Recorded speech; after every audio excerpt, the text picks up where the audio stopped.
y les digo, tienen que escuchar al doctor hablar de la oralidad mercantil, ¿no? De hecho, tengo un artículo escrito sobre la realidad mercantil, se los voy a compartir. Ahorita se lo mando, Cris, para que lo comparta con el grupo, por favor. Claro que sí, doctor. Y bueno, vamos a iniciar. ¿Qué tal? Buenas noches a todos. Ya estamos iniciando esta transmisión de esta charla introductoria que se convierte, siempre les digo, en clase realmente con mi querido doctor Eduardo Alberto Osorio Rosado, juez federal en retiro. En materia penal y mercantil, doctor, porque siempre nada más nos encasillamos en una materia y Y fíjense que Amparo esta, también. y amparo, ajá, porque siempre decimos puro penal, y entonces por eso a todo el mundo les cae de raro que vaya a hablar usted hoy de la oralidad mercantil en México. Y fíjense que esta transmisión del día de hoy es para todos ustedes como una pequeña clase introductoria de lo que va a estar desarrollando el doctor Osorio durante 4 sesiones a partir de este próximo lunes 1 de diciembre, un curso 100% virtual en donde va a hablarnos precisamente, repito, de la oralidad mercantil en México, su análisis desde la audiencia preliminar y que va a tener 4 tópicos muy importantes dentro de ella. La introducción a la justicia oral mercantil, en la primera sesión. Para la segunda sesión va a hablar de la primera fase de la audiencia preliminar, que es depuración procesal y fijación de la litis. La tercera sesión versará sobre segunda fase de la audiencia preliminar, conciliación y acuerdos probatorios, y la cuarta sesión se enfocará precisamente en pruebas y preparación del juicio.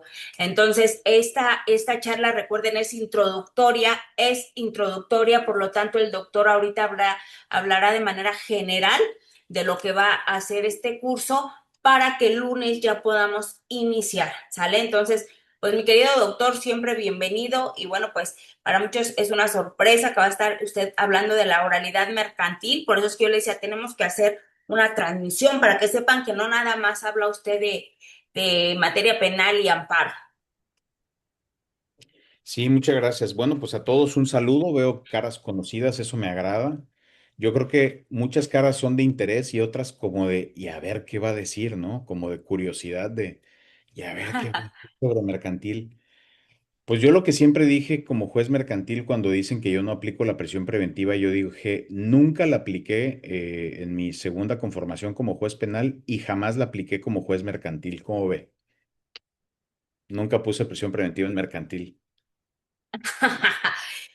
Y es que muchos lo desconocíamos, ¿no? Esta cuestión de que usted estuvo en la oralidad mercantil, todos veíamos la prisión preventiva, de hecho es un referente nacional. Usted hablar de prisión preventiva inmediatamente nos lleva a pensar en el doctor Osorio, pero ahorita con esta parte, y fíjese, doctor, que nos hacía mucha falta esta parte de la materia mercantil, porque en INDECAC no hemos tenido casi esta parte mercantil, tenemos mucho en materia civil y familiar, pero la parte mercantil sí la hemos tenido un poquito olvidada y por eso era el interés de que estuviera usted aquí con nosotros hablando del tema.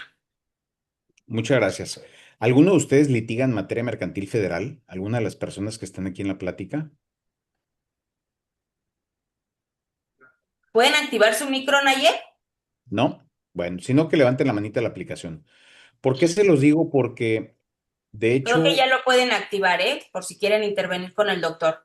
no solamente tengo el honor de haber implementado la oralidad mercantil aquí en Tabasco, abriendo juzgado de oralidad, que también veíamos juicios escritos y orales, sino que también tengo el honor y el orgullo de haber colaborado con el Consejo de la Judicatura e impulsado lo que es un plan que no se hizo público, que se llama Plan de Fortalecimiento de la Oralidad Mercantil.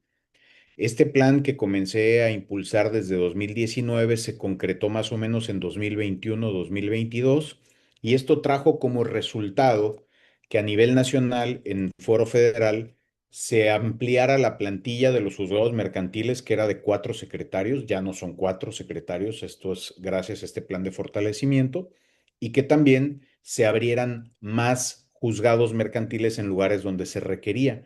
Por ejemplo, Tabasco tenía un solo juzgado, ya son dos, y así en algunos otros lugares se fueron abriendo, o bien en algunas otras ciudades donde se fueron abriendo. La oralidad mercantil, colegas, es el patito feo, es el hermano de en medio. ¿Por qué es el hermano de en medio?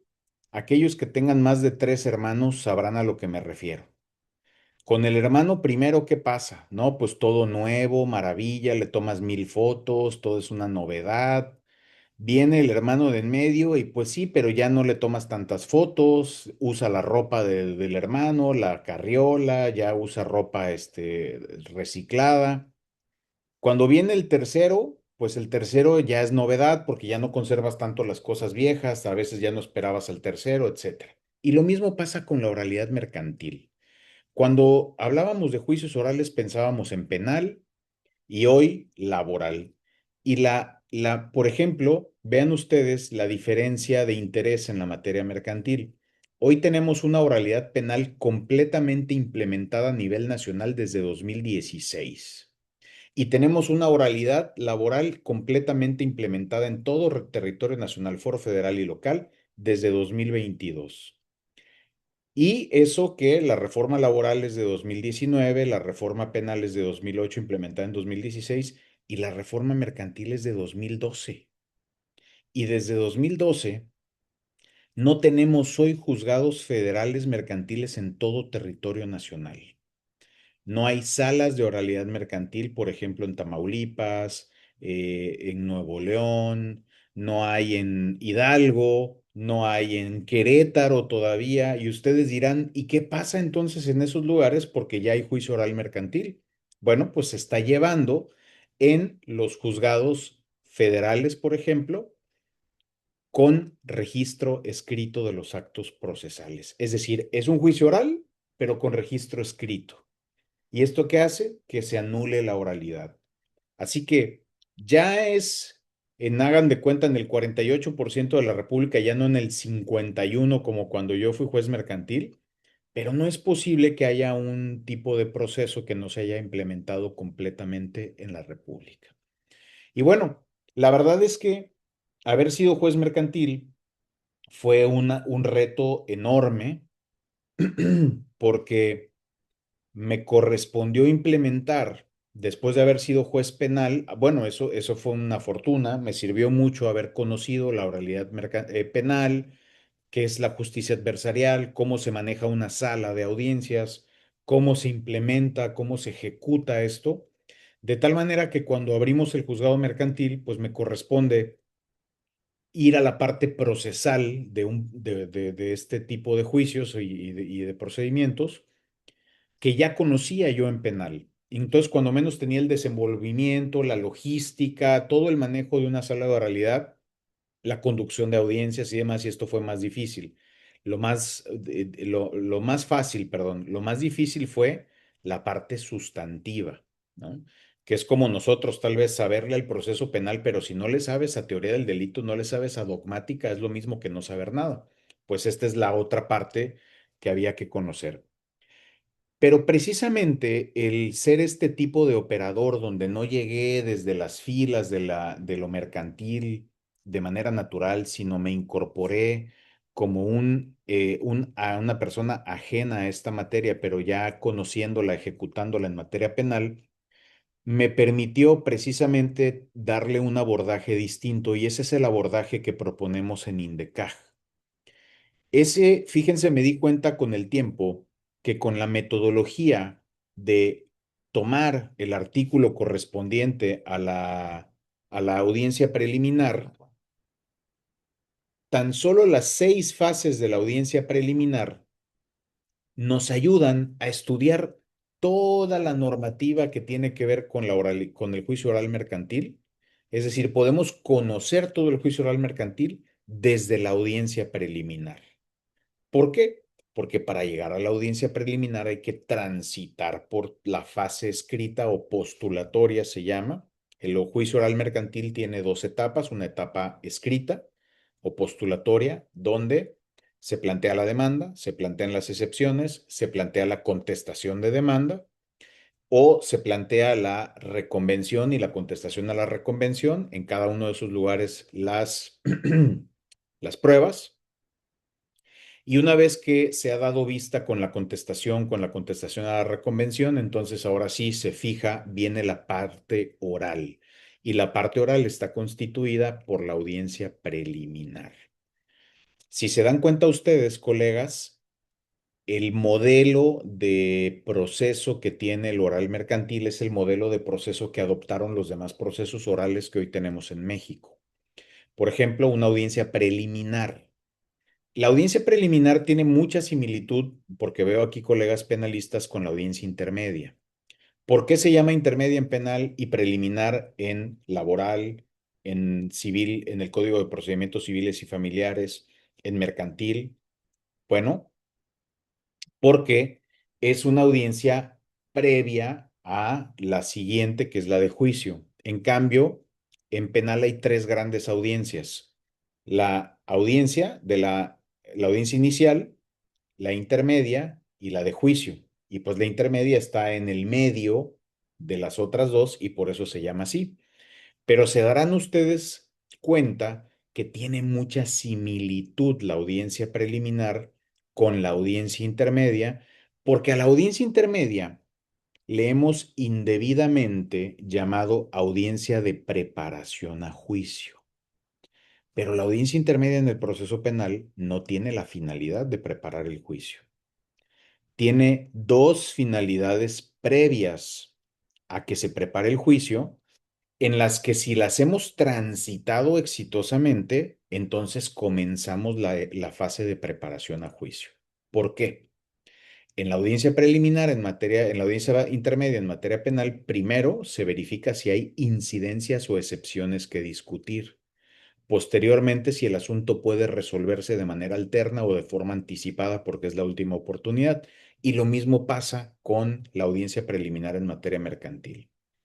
Primero, se verifican excepciones procesales. Ahora voy a poner en pantalla el código. ¿Dónde están las excepciones procesales en el Código de Comercio en el artículo 1122?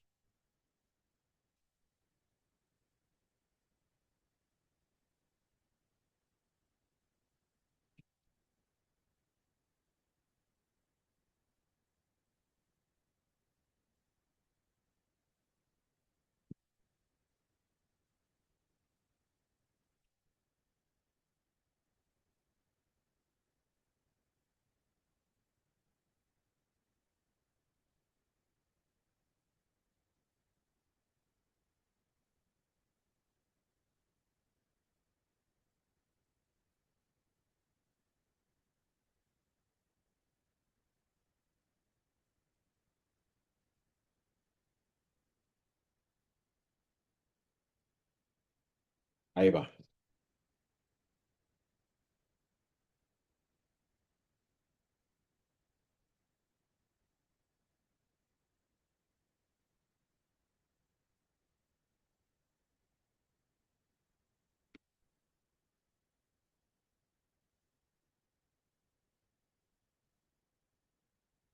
Acabo de compartir pantalla.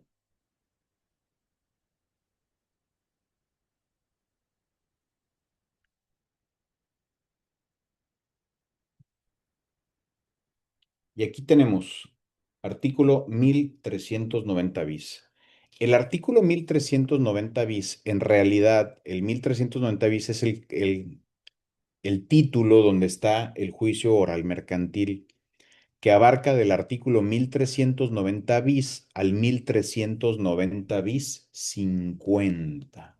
Es decir, todo el juicio oral mercantil está instrumentado en tan solo 50 artículos, hasta el 1390 bis 50, ¿ya vieron? Y luego, ¿qué sucedió en 2017?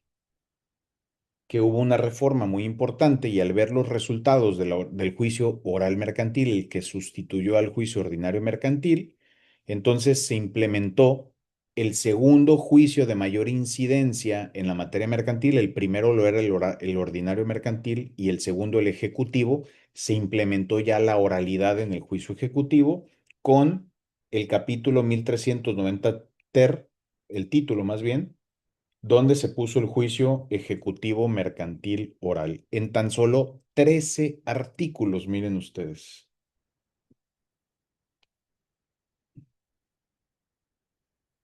Ah, no, no son 13, son 15. En 15 artículos se instrumentó toda la oralidad ejecutiva. ¿Por qué? Porque estos 15 artículos contemplan algunas particularidades del juicio ejecutivo oral y remiten todo lo que tenga que ver con la tramitación o con su connotación oral, no a las particularidades de lo ejecutivo, remite a todas las normas del oral mercantil. Miren, por ejemplo, aquí.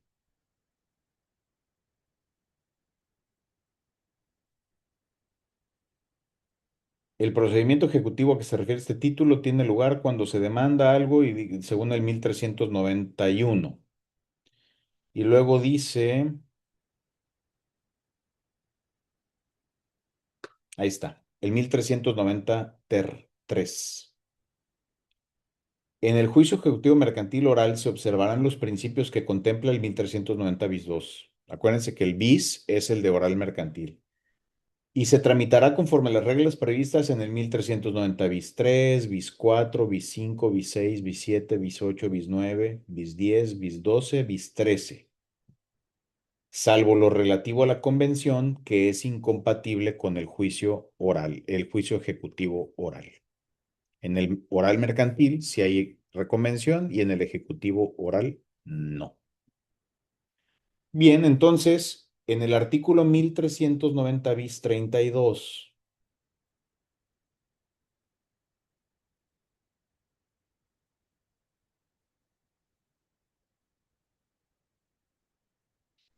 tenemos a la audiencia preliminar, que va a ser la estrella de nuestro curso, porque teniendo como plataforma las 6 etapas, aquí está la última citación a juicio, teniendo como plataforma la audiencia preliminar, vamos a estudiar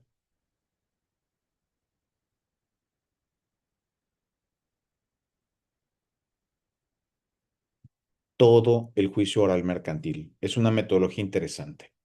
Bien, entonces, si se dan cuenta, como les decía en la audiencia intermedia, ahí, acuérdense, según el artículo 344 del Código Nacional de Procedimientos Penales, se discuten las incidencias correspondientes. Pues aquí, la primera etapa de la audiencia preliminar es la depuración del procedimiento.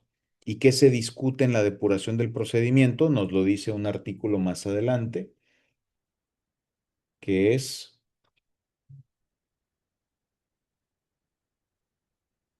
el artículo 1390 bis 34, analizará las, las cuestiones relativas a la legitimación procesal y procederá en su caso a resolver las excepciones procesales con el fin de depurar el procedimiento. Es decir, vinculamos. Ah, gracias. Por si lo quiere apagar. Gracias, ma. ¿O quiere que lo apague de acá? Está bien así, gracias. El artículo 1390 bis 33, entonces, y 34, perdón, lo vinculamos con el artículo 1390 bis 32, fracción primera. ¿Y dónde están las excepciones procesales que les decía? Pues le van a poner aquí, ver artículo 1122 del Código de Comercio.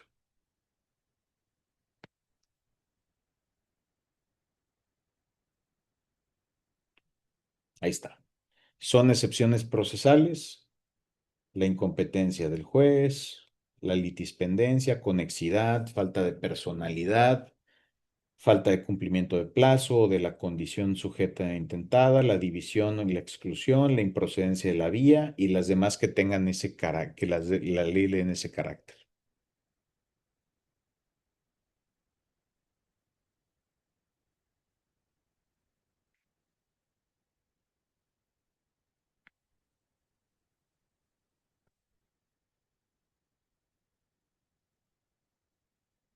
Pendiente de Teresa. Y se le olvidó decir también que se abrió un micrófono. Luego tenemos como segunda fase la conciliación y mediación por conducto del juez. que vamos a vincular con el artículo 1390 bis 35. En caso de que resulten improcedentes las excepciones procesales o si no se opone alguna, el juez procurará la conciliación entre las partes, haciéndoles saber los beneficios de llegar a un convenio, proponiéndoles soluciones. Si llegan a un convenio, lo aprobará y si procede legalmente, dicho pacto tiene la fuerza de cosa juzgada. En caso de desacuerdo, el juez proseguirá con la audiencia. Entonces, fíjense cómo es sistemático.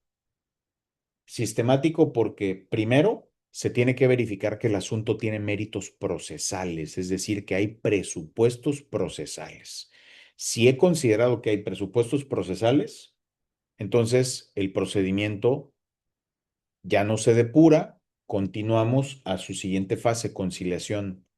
¿Y qué propósito tienen estas dos? Verificar si es necesario continuar con el asunto. Porque si no hay presupuestos procesales, desde aquí se acaba el asunto. Si las partes celebran algún convenio, producto de mediación y conciliación, aquí se acaba el asunto, ¿se dan cuenta?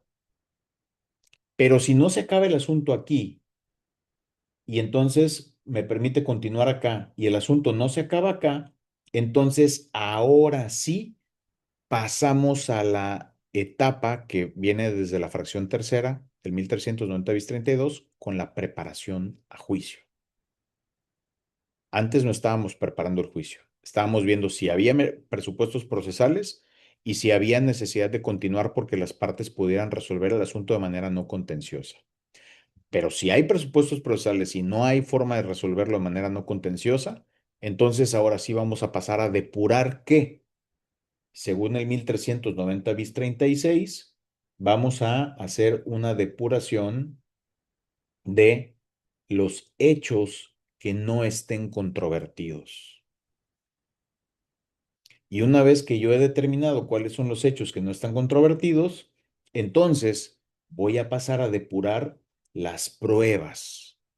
Porque una vez que ya sé cuáles son los hechos no controvertidos, ya sé cuáles son las pruebas que no son necesarias llevar, que yo había considerado necesarias primero, pero ahora ya no considero necesario llevarlas. Y una vez que ya tengo depurados mis hechos y depuradas mis pruebas que voy a llevar allá a ese procedimiento,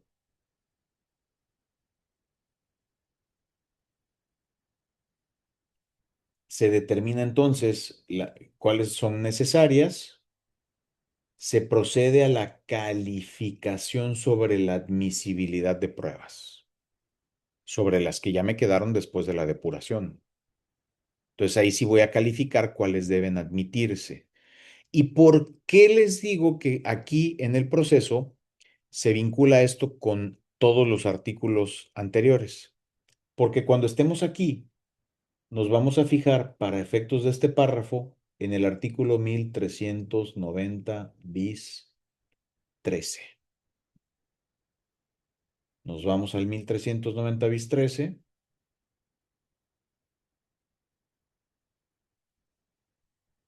y nos habla sobre la necesidad de que en los escritos de demanda, contestación, reconvención o contestación a la reconvención y desahogo de las vistas, hay que ofrecer las pruebas. Y empieza a dar requisitos de las pruebas que ya vamos a ver a profundidad. ¿Qué significa? Que hay que expresar con toda claridad el hecho o hechos que se tratan de demostrar. ¿Qué significa expresar las razones? Se entiende con toda claridad por las que el oferente considera que demostrarán sus afirmaciones. Y ojo, sobre esto yo hacía control difuso de constitucionalidad. Ya les voy a contar por qué. Proporcionando nombre, apellido, domicilio, testigos que hubieran mencionado en los escritos señalados. Esto tampoco es necesario y les voy a enseñar por qué. Esto es solo en algunos casos y ya fue validado por la Corte. Luego, la clase de pericial que se trata con el cuestionario a resolver que deberán rendir durante el juicio. Y aquí muy importante, por eso se vincula con el artículo que les decía más adelante.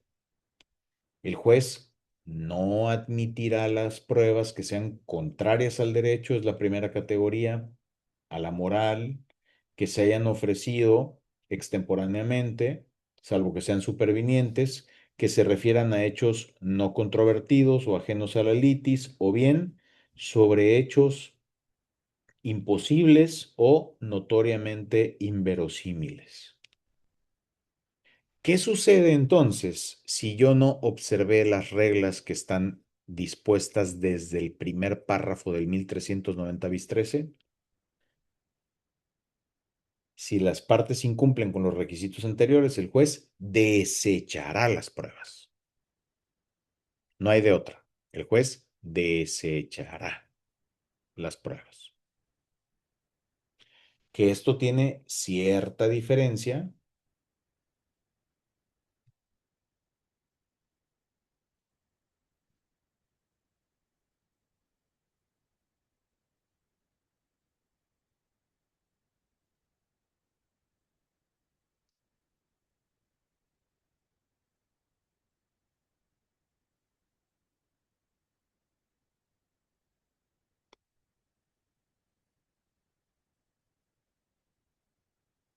con el artículo, si no me equivoco,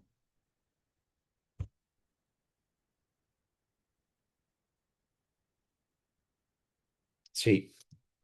Todavía conservo buena memoria en materia mercantil, ¿eh? El artículo 1390 bis es para el juicio oral mercantil y para el juicio oral ejecutivo. Para todos los demás juicios está este artículo, este capítulo de reglas generales sobre la prueba. Y dice, las pruebas deben ofrecerse expresando claramente el hecho o hechos que se tratan de demostrar, como dice el 1390 bis 13. Si a juicio del tribunal fueran ofrecidas, no cumplen con las condiciones imputas, serán desechadas. Pero fíjense a diferencia de si a juicio del tribunal las pruebas ofrecidas no cumplen, serán desechadas.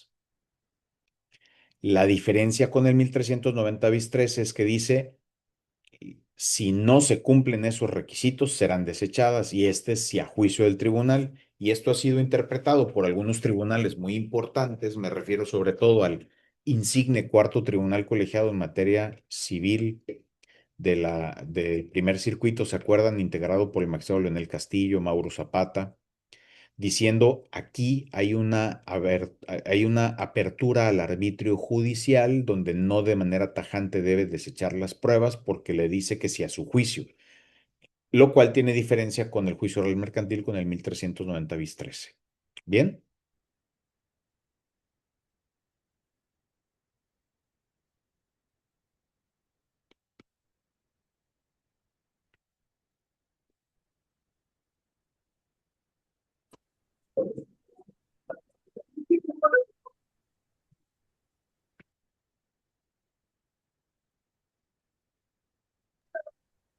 Muy bien, regresamos entonces al artículo 1390 bis 32. Y entonces fíjense ustedes porque es muy importante estudiar el juicio oral mercantil desde aquí, porque me permite vincular todas las normas, todos los 50 artículos, más bien los 49 sin contar el 32, con estas 6 fases.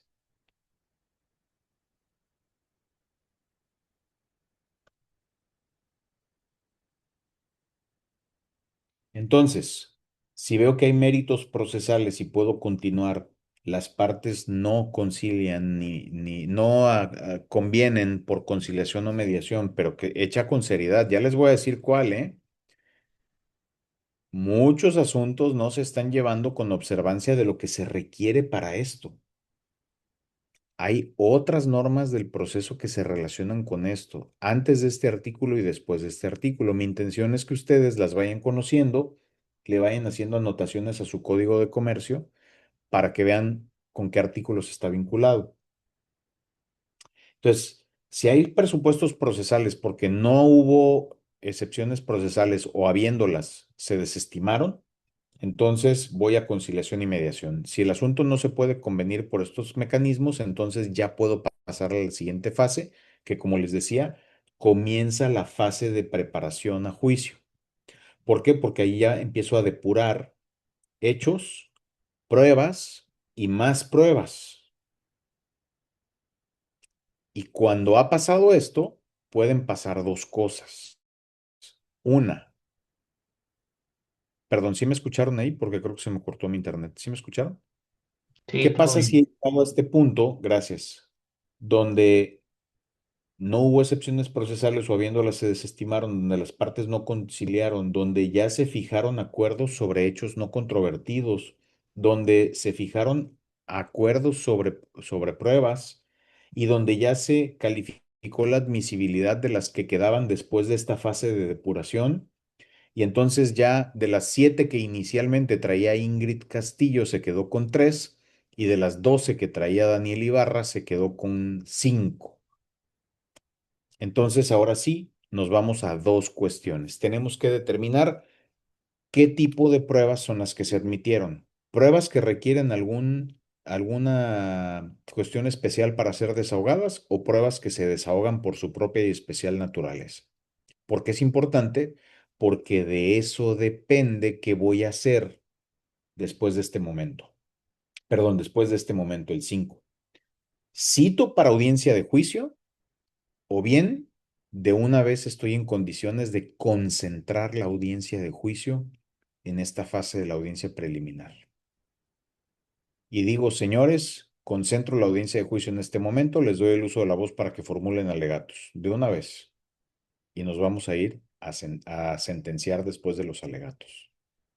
¿Dónde vemos eso? En el artículo 1390 bis 38. No. Acá, 1390 bis 37, último párrafo.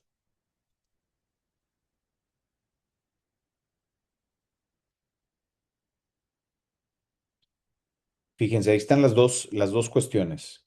En el penúltimo párrafo dice, en el mismo proveído el juez fijará la fecha para la celebración de audiencia de juicio, misma que debe celebrarse dentro del plazo de 40 días siguientes a la emisión de dicho auto.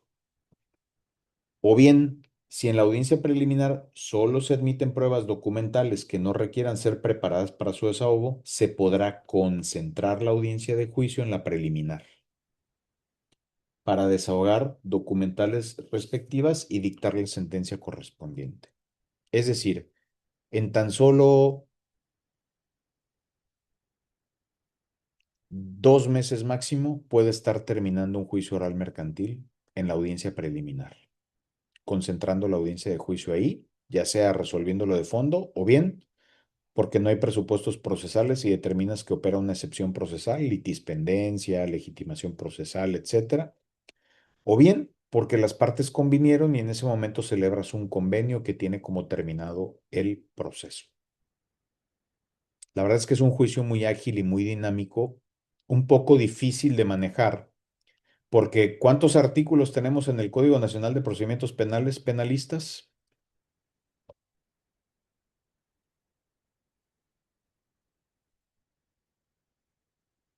Casi 500, ¿no? ¿Qué? 400 y fracción. Más de 476. Así es. Entonces estamos acostumbrados, aunque no es una norma tan detallada como estábamos acostumbrados a las normas inquisitivas, aún así está bastante detallada y este tiene 50 artículos. Y en tan solo 50 artículos hay que instrumentar todo un juicio. ¿Y saben qué es clave para eso? Conocer los principios de la justicia adversarial. ¿Cuáles son los principios de la justicia adversarial? Les voy a hacer un símil. Por ejemplo, yo voy a decir cosas que sin decirlas van a decir algo. ¿Han visto esos videos en las redes sociales que dicen, dime que eres mexicano sin decirme que eres mexicana? Y entonces la gente va al refri y abre y un bote de Danone tiene salsa verde. O duermes con pijama de camisa de Comex o del PRI o de Morena. Eso es muy mexicano, ¿no? Y dices cosas sin decirlas. Entonces aquí les hago una pregunta, colegas. Cuando un proceso me dice que es adversarial, es decir, de corte adversarial o acusatorio, porque aquí es símil, ¿eh? Adversarial o acusatorio son símil de una connotación de proceso. En el mundo hay tres tipos de procesos, tres grandes clasificaciones de tipos de procesos. Acusatorios o adversariales es una categoría, inquisitivos y mixtos. Hoy en día es importante estudiar esto, que son cuáles son las características de los acusatorios puros, de los inquisitivos puros y de los mixtos. Porque hoy en día todos los procesos que tenemos son mixtos, pero con mayor inclinación a lo acusatorio o adversarial o a lo inquisitivo. Por eso el nombre proceso de corte acusatorio, porque es un proceso con mayor vocación o inclinación hacia la justicia de tipo acusatoria. El nombre de corte acusatorio no es algo fancy, no es algo ahí como elegante para decir, no, es el corte, ¿no? ¿A poco no recuerdan ustedes aquellos tiempos, Sugeli, Ingrid, de que decían, oye, ¿y vas a llevar un vestido a la fiesta? Sí. ¿Qué corte vas a usar? ¿No? ¿Qué corte a- qué corte es tu vestido? ¿No decían así? Pues ahí está, también aquí. ¿De qué corte es el proceso? De corte acusatorio, de corte inquisitivo. Y fíjense ustedes, ¿cómo me dice el Código Nacional que es acusatorio o adversarial? Me lo dice expresamente. ¿Cómo dice el Código Nacional? Voy a ponerlo en pantalla.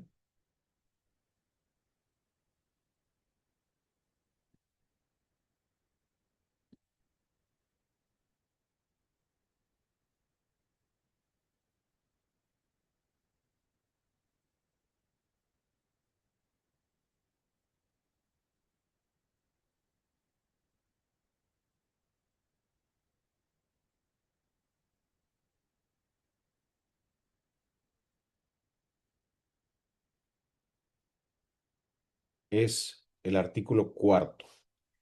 El proceso penal será acusatorio. Me lo dice expresamente, ¿vieron? Acusatorio, recuerden que también sinónimo de acusatorio es adversarial.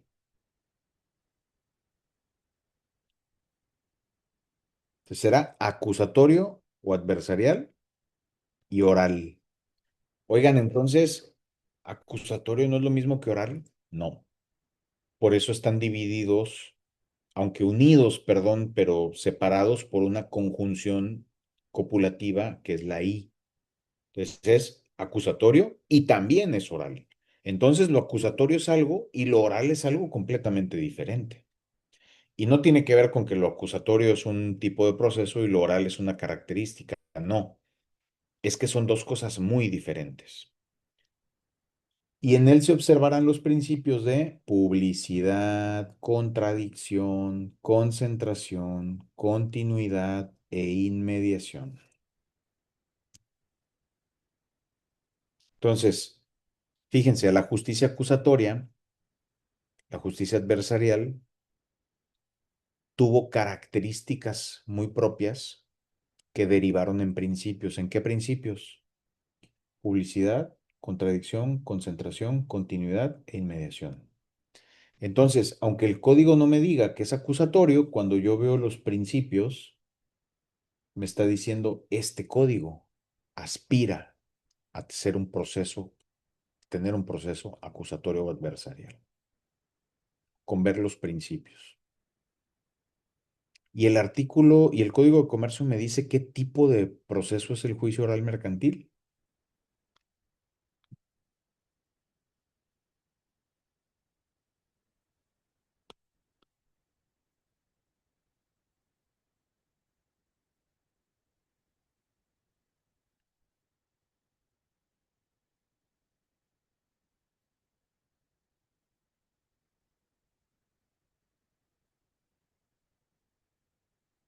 Mil trescientos noventa bis 2.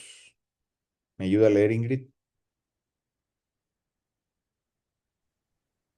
En el juicio oral mercantil se observarán especialmente los principios de oralidad, publicidad, igualdad, inmediación, contradicción, continuidad y concentración. O sea, los principios de la justicia adversarial o acusatoria.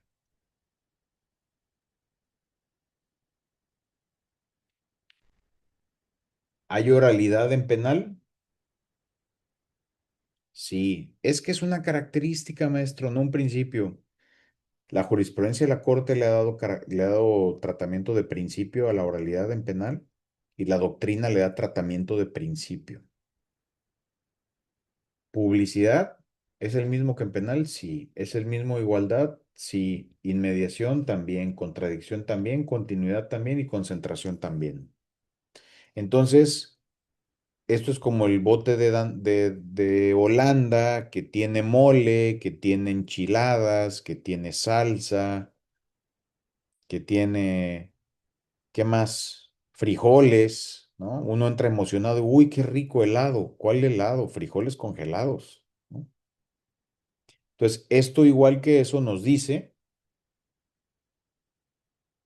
el juicio oral mercantil es de corte acusatorio o adversarial. Bueno, cuando menos a eso aspira. ¿Cómo sé que eso aspira? Pues cuando su autor dice que estos son los principios.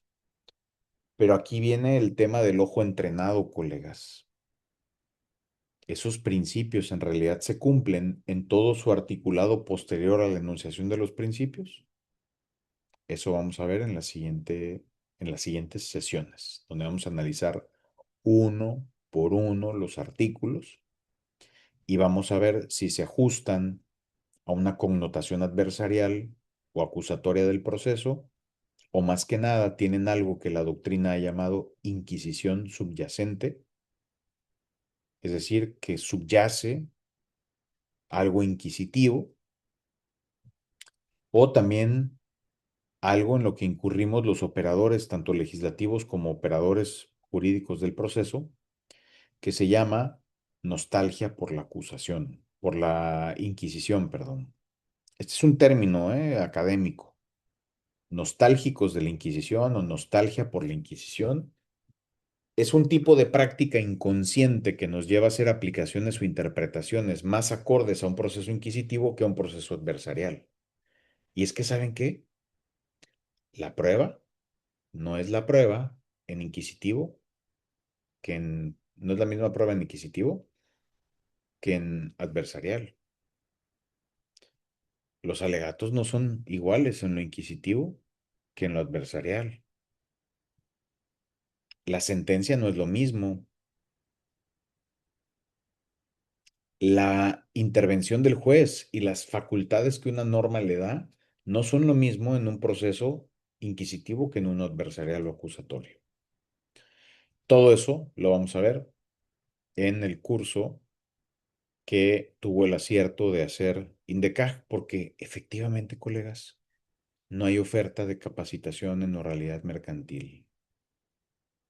Y quieren que les diga la clave y el por qué no hay oferta de capacitación en la oralidad mercantil. Si quieren saber, Sugeli, Daniel, Ingrid, Miguel, Sí, doctor. se los digo el 1, el 9, el 16 y el 15 de diciembre. De acuerdo, doctor.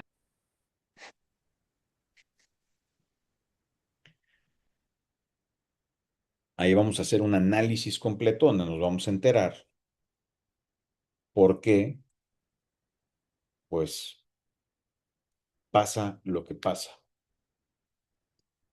Solamente para que vean que si es un término que se llama inquisición subyacente, ¿ya me siguen en redes? Porque el que no me siga en redes no puede entrar al curso, si les dijo Indecaj.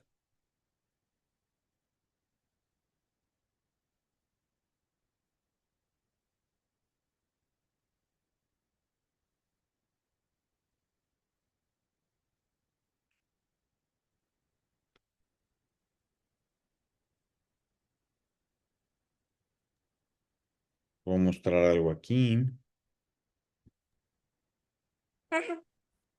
No, doctor, pero si nos comparte sus redes, con todo gusto. Muy bien. Si entran a mi tweet y le ponen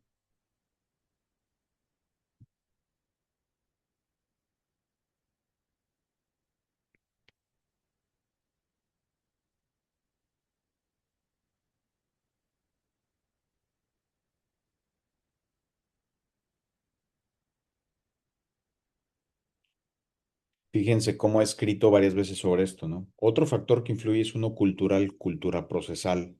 Hay un concepto que la academia ha llamado nostalgia inquisitiva o por la Inquisición o también mentalidad inquisitiva subyacente.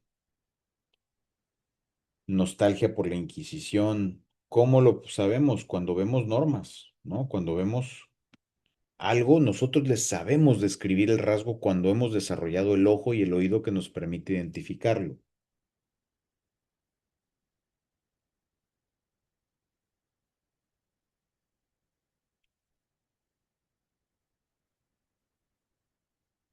Y aquí este magistrado lo explica muy bien en materia penal sobre la resistencia a desechar pruebas, por ejemplo, sobre todo pruebas de quien acusa, del Ministerio Público.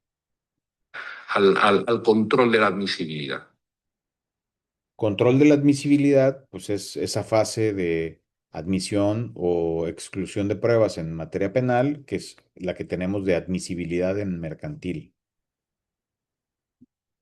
No sé si estaban escuchando, pero mejor le pongo aquí bien lo de que tenga compartir sonido. A ver, díganme si ya escuchan. Un Siempre límite se al control de la admisibilidad. O sea, es que yo considero que esta... Ahora os cuento una cosa muy curiosa. Bueno, muy curiosa no, muy dramática, a mi parecer, porque ocurre, y además suele ocurrir siempre en probatorios defensivos. O sea, ¿qué pasa?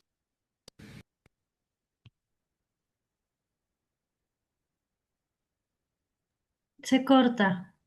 Sí, quién sabe qué esté pasando.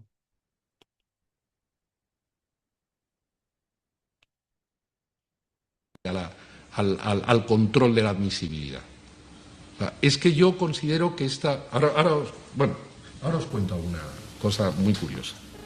Bueno, muy curiosa no, muy dramática, a mi parecer, porque ocurre, y además suele ocurrir siempre con tribunales que deniegan medios probatorios defensivos. O sea, suele pasar siempre que hay un mayor número de inadmisión probatoria de medios defensivos que de inadmisión probatoria de medios acusatorios. Explicación, pues yo creo que la explicación también tiene un origen cultural y está muy relacionado con lo que antes José Luis también apuntaba sobre los sesgos inquisitivos de nuestro modelo procesal español, pero que no... Sesgos inquisitivos, ¿eh? También es un nombre. Es decir, esta visión mía de las figuras procesales y de lo que debo hacer, que está impregnado de mi visión del proceso inquisitivo y que me lleva a hacer aplicaciones e interpretaciones que no son acordes a los principios de una justicia distinta a la inquisitiva.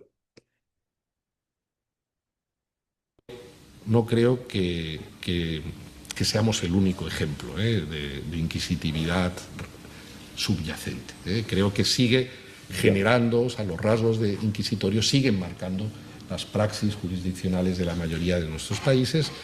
¿Por qué? Pues porque responde a una tradición histórica y a unos elementos ideológicos que hacen que todavía los jueces no nos hayamos desprendido un poco de esa suerte de rol tutelador de la eficacia de la acción penal, que nos viene muy marcada por nuestro pasado muy reciente en la mayoría de los países latinoamericanos y por todavía nuestra realidad normativa española, en la que la instrucción actúa como un verdadero garante de la eficacia de la acción penal.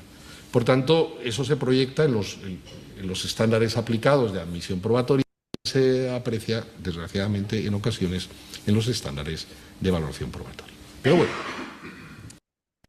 ¿qué criterios y qué reglas disciplina la admisión? ¿Qué criterios? Bueno, fundamentalmente los jueces debemos atender en ese momento a la pertinencia, es decir... Y les doy un consejo. que este es un consejo en realidad para incluso para materia penal, pero si se van a meter al curso, les aconsejo que vean un video que está en YouTube, donde un taller que se debe dar a todo operador en 120 horas y que yo he logrado dar en 16 a 20 horas, lo tuve que dar en tan solo 50 minutos.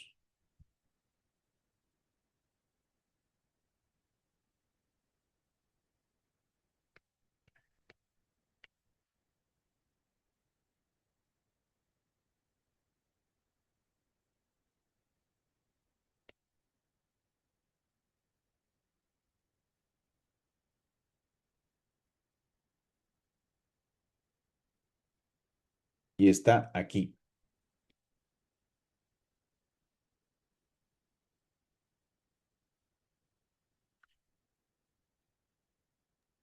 Que por cierto, en esa plática y en otro curso que les di a puerta cerrada a los que iban a ser los nuevos jueces penales, tuve el honor de que un juez muy conocido y querido por ustedes, el juez César, fuera mi alumno, porque resultó vencedor en ese concurso.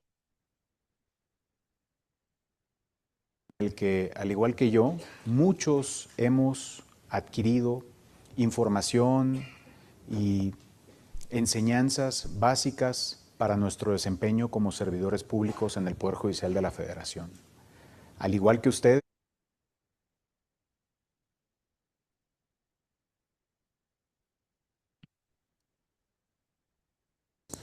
y quiero comentarles dónde se dieron las mejores expresiones y dónde podemos encontrar, para efecto de análisis, las características de los procesos llamados de corte inquisitivo, en ese entonces inquisitivos, pero hoy mixtos de corte inquisitivo.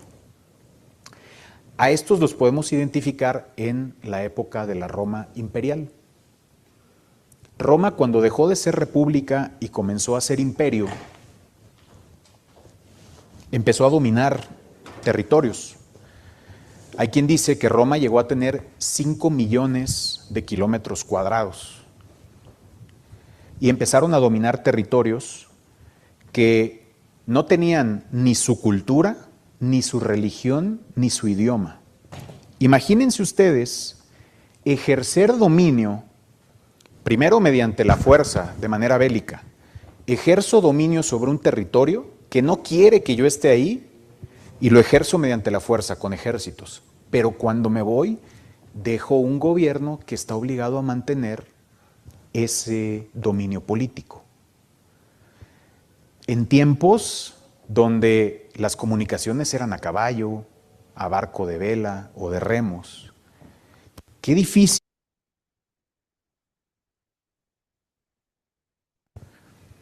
Porque está frente a las partes, porque está frente al público y porque va a quedar constancia de lo que hizo y quedará videograbado. Pero cuando vamos al diseño, fíjense, esto lo cito como un ejemplo de que las lógicas que traemos es, ay, acabo de diseñar un proceso, el juicio oral mercantil. Ah, oye, te faltó el secretario, tienes razón, lo hice sin secretario, qué bueno que me dijiste. Porque pensamos que hay cosas que vienen junto con pegado. Ponle el secretario, ponle que diga, ponle que tal. Y entonces empiezan a crecer en estos modelos de corte inquisitivo las causas de nulidad. Nulidad por esto, nulidad por otro, nulidad por allá. Y hoy tenemos un 17 constitucional que nos dice, olvídate de formalismos. Porque se pensó que llevándolo a la Constitución ya íbamos a cambiar la forma de proceder. Pero fíjense, yo pienso que la forma de cambiar nuestra manera de concebir los procesos y entender por qué debemos actuar distinto está en esta plática que estamos teniendo. Pues ahí está.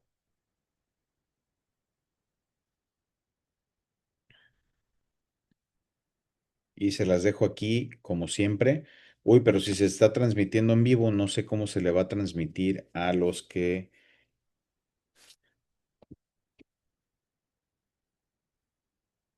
Y por cierto, este es un taller que damos en Indecaje, de 16 a 20 horas más o menos.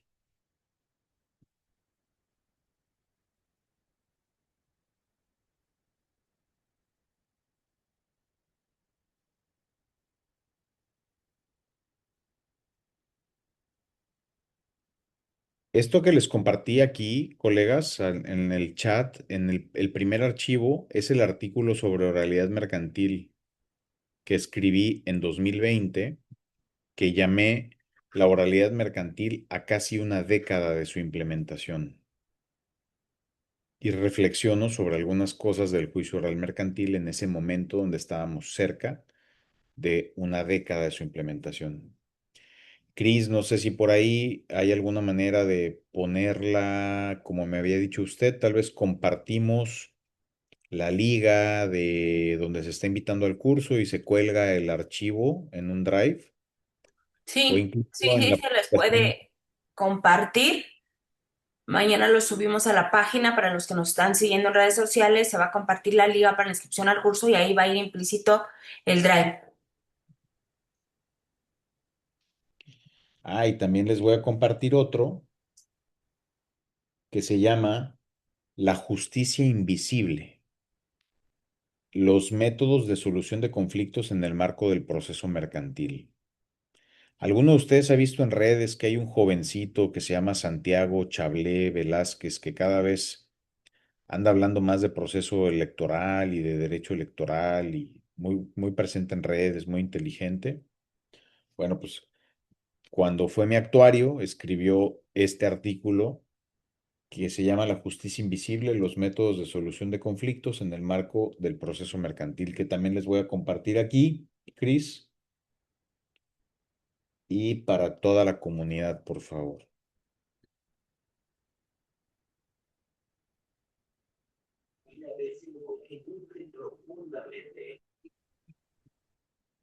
Ahí quedó también ya.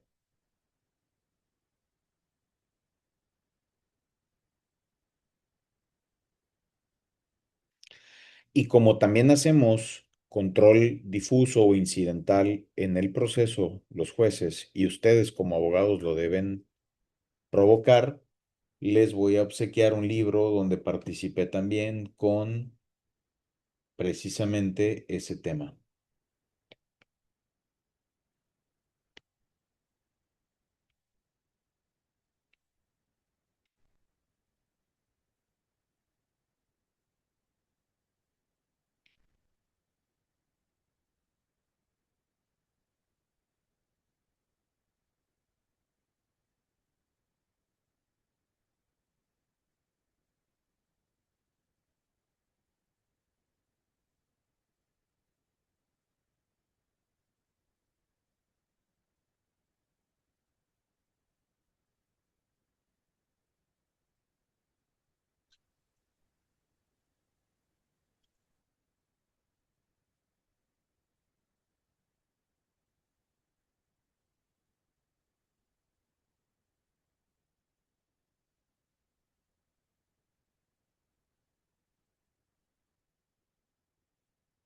Siempre me da un trabajo encontrar ese libro.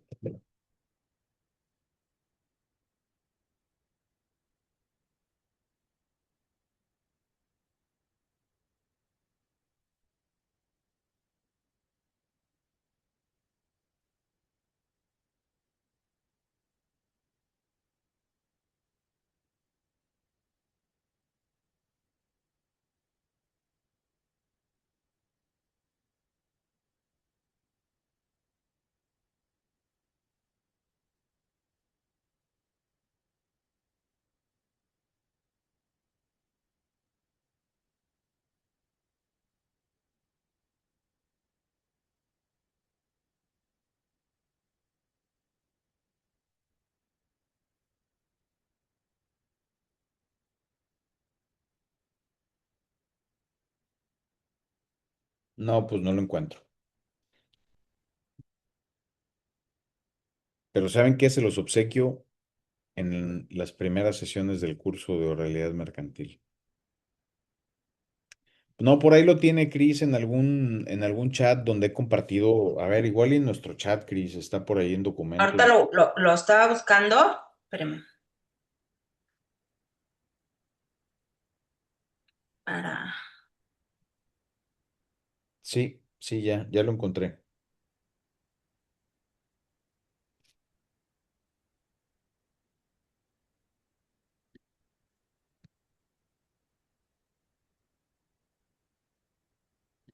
Ahí está. Y se lo reenvío, Cris. Vale, sí, doctor, se los compartimos.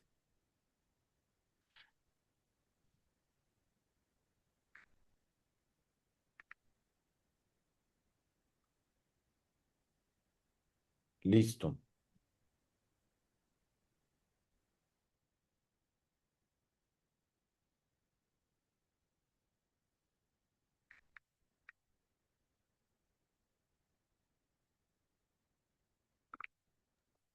Naye, ya te lo mandé, ¿sale? Para que se los podamos compartir, por favor.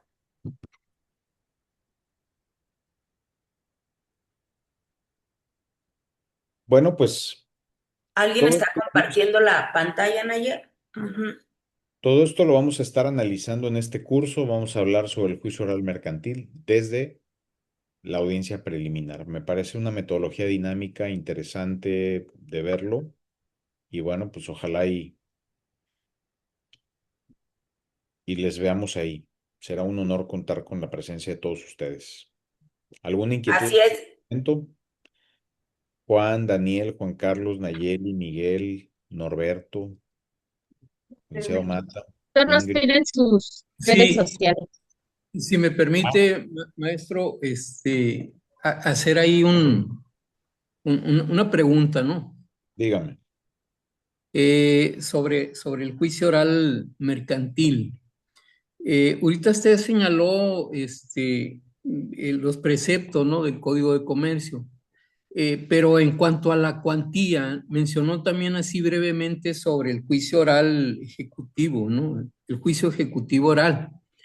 Eh, ¿Qué diferencia puede haber, qué diferencia hay entre las dos figuras, maestro? Obviamente el juicio ejecutivo, la base de la acción es un documento, ¿no? Sí, de una acción cambiaria.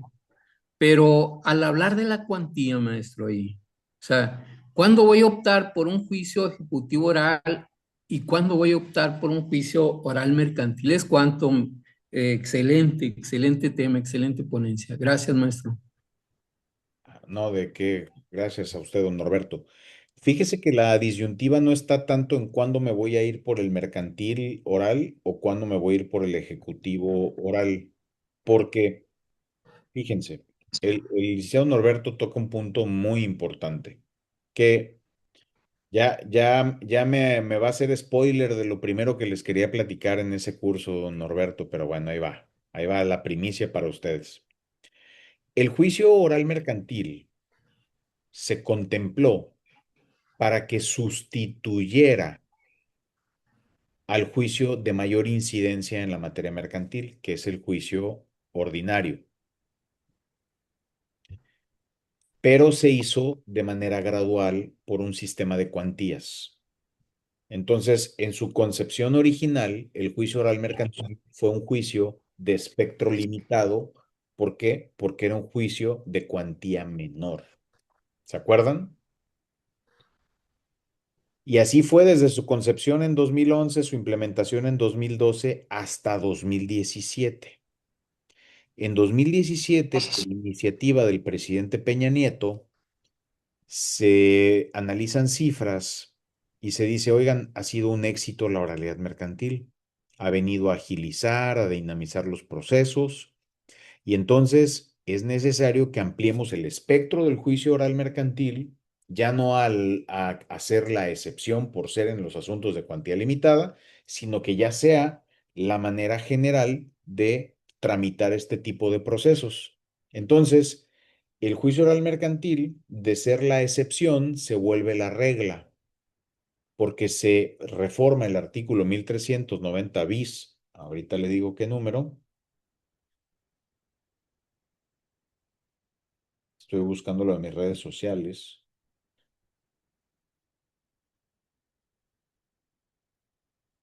Se reforma el artículo,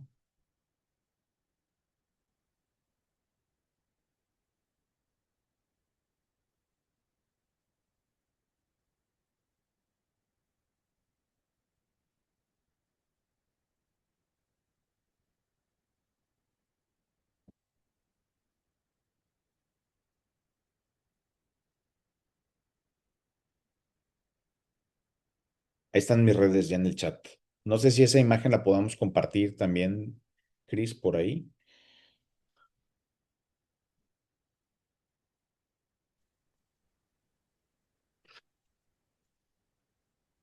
De hecho, está aquí ya en el chat de Zoom. Para los compañeros lo subió aquí al chat de Zoom.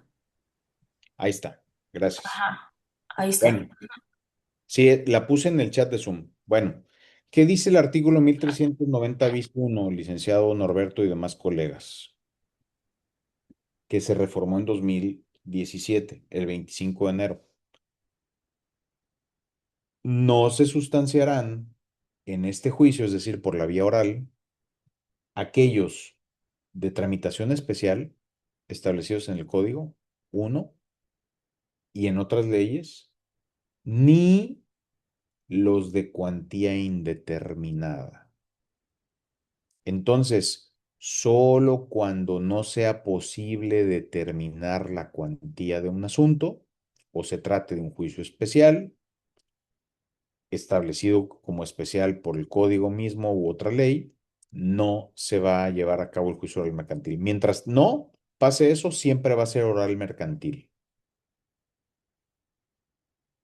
Entonces, el juicio se concibió oral mercantil para que sustituyera con el tiempo al ordinario, que así sucedió. Si se dan cuenta ustedes en la práctica, salvo algunas inquisiciones subyacentes por algunos operadores, siguen usando como regla, todavía siguen usando mucho el ordinario porque consideran que no es posible determinar la cuantía, pero en realidad es que es muy difícil que se dé ese supuesto. Casi siempre se puede determinar la cuantía de un negocio mercantil, ¿no? Donde la materia es el comercio, es el derecho comercial. Entonces es muy difícil siempre que verdaderamente hay un supuesto de cuantía indeterminada. Entonces, ¿y dónde se va a determinar la cuantía? Lo dice el 1390 ter, por ejemplo, para los juicios ejecutivos, licenciado Norberto.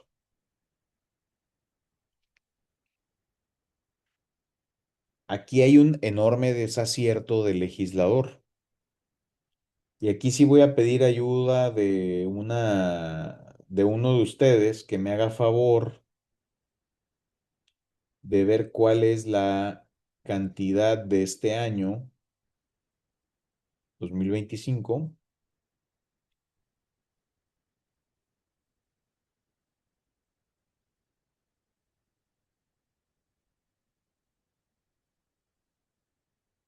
Fíjense, aquí está, 1390 ter 1. La vía indicada en el artículo que antecede, es decir, la oral para el Ejecutivo, procede siempre y cuando el valor de la suerte principal sea igual o superior a la cantidad que establece el 1339 para que un juicio sea apelable. Esta cantidad del 1339 cada año se actualiza. En el código está bien, está en los transitorios. Entonces es igual o superior a la cantidad que establece el 1339 y hasta, perdón, y hasta 4 millones.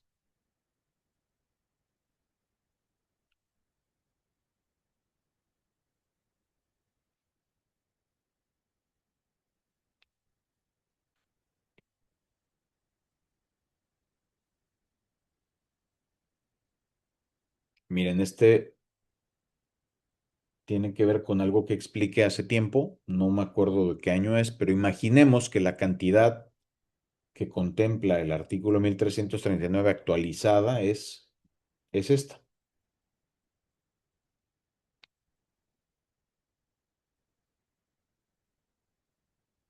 816,439,96 pesos.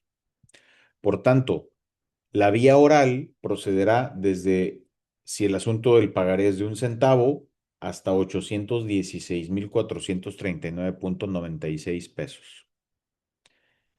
1 centavo más, es decir, de 816,439,97 hasta 4 millones, perdón, será oral.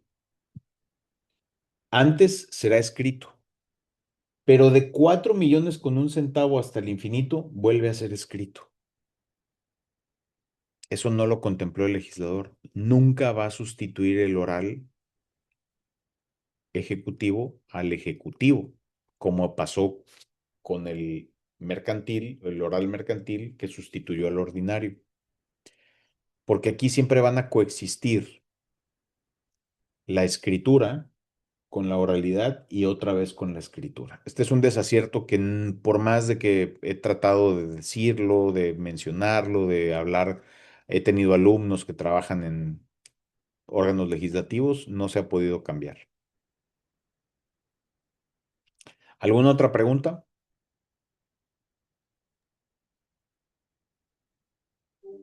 Sí, muchas gracias, maestro. Me di cuenta ahí en el bosquejo que usted desarrolla. No existe ningún recurso de impugnación en el oral mercantil, ¿no? Entonces, esto lo podemos asumir, lo podemos asociar, que el único sería el amparo directo, ¿no? En su momento. Sí, y ya fue validado por la primera sala también esa norma. Y fíjese, si lee usted mi artículo, esto se llama no recurribilidad. Es un principio de no recurribilidad que explico en el artículo que, gracias Maricruz, que es una derivación del mismo principio de oralidad. Normalmente en los procesos orales hay irrecurribilidad, sobre todo de las resoluciones intermedias y también de la final. Y en México se planteó esto como algo violatorio de derechos humanos porque la Corte Interamericana contempla que hay derecho al recurso efectivo, ¿se acuerdan? Pero la Corte dijo, ese derecho lo tienes en México porque tienes el amparo. Entonces, nada pasa porque no tengas un recurso ordinario y al contrario, la Corte dijo, la primera sala, esa irrecurribilidad a que se refiere este artículo tiene como propósito dotar de agilidad y dinamismo el juicio oral mercantil. Es una necesidad para que sea ágil y dinámico. Gracias. Ya nada más. Entonces, ahorita en 2025, 890,000,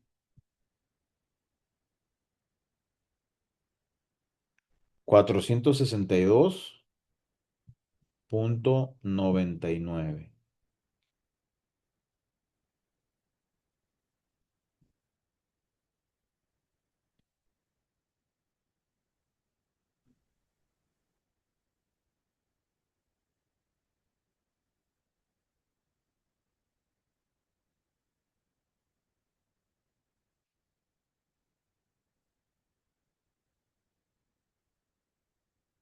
Muchas gracias. El Lic, ¿me van a licenciado seguir? Noé, vamos a concluir con la pregunta del licenciado Noé. ¿Puede activar su micro, por favor? Sí, claro. Muy buenas noches, doctor. Buenas Buenas noches noches. a todos, compañeros. Doctor, tengo una pregunta. En los juicios mercantiles orales de competencia federal, por ejemplo, una vez que se ha llegado a la sentencia y esta queda firme, y vamos, o sea, se condena al principal y se condena a los accesorios. También se hace igual la planilla de liquidación de forma escrita y se pide en 5 días para que cumpla la parte perdida o en el juicio para que lo cumpla de forma voluntaria o se Sí, tiene que fíjese. hacer una audiencia. No, no, fíjese que toca usted también un punto fundamental, licenciado Noé, porque esto es algo que en el plan de fortalecimiento de la oralidad mercantil planteamos ante las instituciones encargadas pues, de ver el diseño y lo administrativo en los órganos jurisdiccionales. Porque, pues, el oral podrá ser en su fase procedimental muy dinámico y muy ágil, pero cuando se llega al dictado de una sentencia, como dice usted, y queda firme, comienza la fase de ejecución del juicio oral, que es escrita. Y cada fase de ejecución escrita es como tener un juicio ejecutivo escrito dentro de tu juicio oral o seguido a tu juicio oral. ¿Por qué? Porque una vez que ya tienes la sentencia firme, procedes a hacer un requerimiento de pago. Si esa persona no paga, puede haber embargo. El embargo servirá para garantizar la cantidad que se ordenó. Si la persona no paga, se puede rematar el bien, se tiene que subastar. Si se remata y se vende, se adjudica. Si no se quiere adjudicar, se hace en rebeldía. Entonces, si se da cuenta, tenemos básicamente un juicio ejecutivo dentro de o seguido al oral. Y en muchos lugares de la República, por ejemplo, paradójicamente, el juzgado oral mercantil más problemático a nivel nacional era el juzgado mercantil de Cancún, Quintana Roo. En el año 2021, cuando estábamos viendo el fortalecimiento de la oralidad mercantil, Cancún tenía cerca de 5,000 asuntos en ejecución y solamente eran de juicios orales. Imagínense tener con una plantilla reducida de 4 personas una carga de trabajo invisibilizada porque los instrumentos de medición del Consejo de la Judicatura Federal nunca pedían el dato de tu carga de asuntos en ejecución.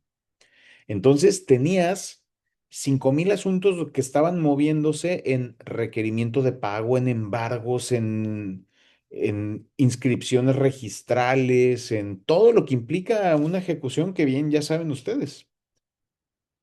En remates se tiraban al menos, no me acuerdo si eran entre 5 y 10 escrituras diarias en el proceso de ejecución en ese en ese juzgado. Y la verdad es que hay un abandono institucional. ¿Por qué? Porque a diferencia de la justicia laboral, de la civil de la civil y familiar y de la penal, la reforma que estableció la oralidad en lo mercantil no es constitucional, es legal solamente a nivel Código de Comercio. En cambio, las otras tuvieron que ver con el 73 de la Constitución y esto implicó que lo verán en el propio Código de Comercio, si nos vamos a los transitorios de 2012, que establecieron la oralidad en mercantil, dice, los poderes judiciales federal y locales implementarán la oralidad con sus presupuestos anuales. En cambio, en penal, en laboral, hubo intervención de recursos internacionales incluso. Estados Unidos dentro del quite, creo que Australia, Inglaterra, hubo recursos internacionales y nacionales porque en los poderes judiciales, en los órganos, están etiquetados algunos recursos como de reforma constitucional. Entonces, todos los recursos que se podían dispersar para lo penal, para lo laboral, y si ahora se va a hacer para civil y familiar, no se podían utilizar para la justicia mercantil. No se pueden utilizar para la justicia mercantil.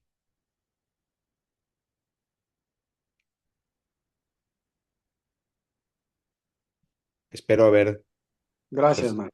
suelto su inquietud. Claro que sí, doctor. Bueno, y hay mucho que aprender todavía de esta parte mercantil. Pues bueno, mi querido doctor, de verdad, muchas gracias por esta hora que ha tenido bien compartir para la introducción a este curso de oralidad mercantil. Recuerden que iniciamos, son 4 sesiones de 3 horas cada uno. Si ahorita escuchamos mucha información del doctor, imagínense por cada sesión que son 3 horas y son 4 sesiones, pues ya lo veremos este próximo lunes, doctor. Así es. ¿No? Recuerden que las sesiones van a ser el 1, el 9, el 16 y 18 de diciembre en un horario de las 18:30 a las 21:30 horas. Así es que todavía tienen mucho tiempo para, bueno, 2 días, para inscribirse y arrancar este próximo lunes, ¿no? Entonces, pues mi querido doctor, muchísimas gracias. Ya lo dejamos descansar porque mañana tiene clase de maestría, Sí, así es.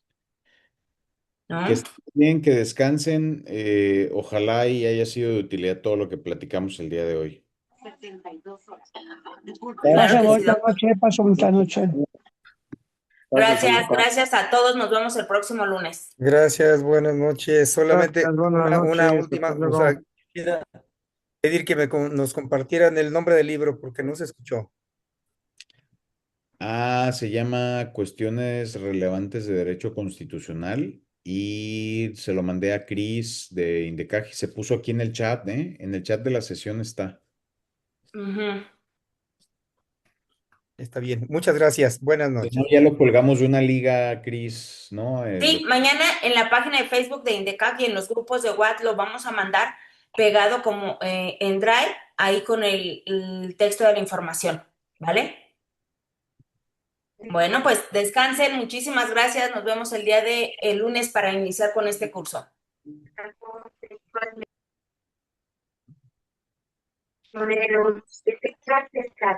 Gracias, Naye. Descansen todos. Muchas gracias. Gracias, doctor. Bye. Gracias a usted.